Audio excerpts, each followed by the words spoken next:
Встретив дикое животное на пикнике или в лесу, мы либо пугаемся, либо радуемся, как дети. Но в любом случае мы не знаем, что делать.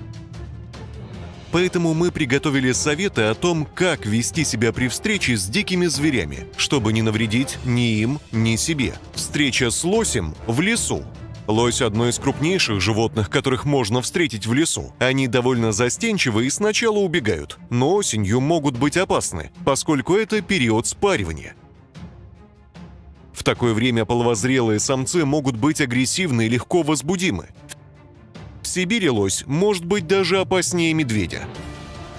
Нельзя подходить к детенышам лося, делать резкие движения. Можно и нужно уйти, если услышите рев лося. Одного этого достаточно, чтобы испугаться. Медленно отойти с дороги лося. Они не могут двигаться задом. Спрятаться за деревом. У них очень плохое зрение.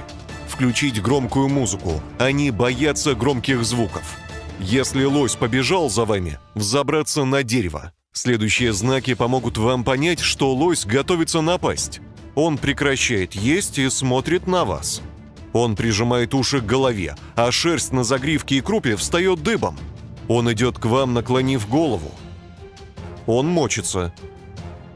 Он мотает головой. Если на вас напал дикий кабан. Такое случается нечасто, поскольку обычно кабаны убегают, завидев человека. Однако иногда они нападают. Нельзя убегать. Зверь все равно вас догонит. Доверять своему оружию. У кабанов очень прочная шкура, и выстрел может только разозлить их.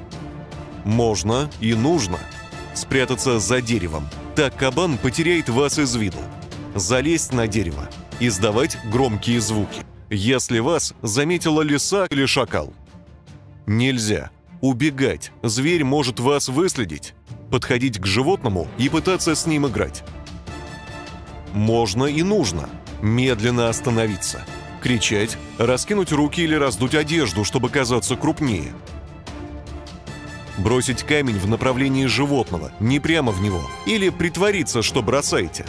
И еще одно. Внимание!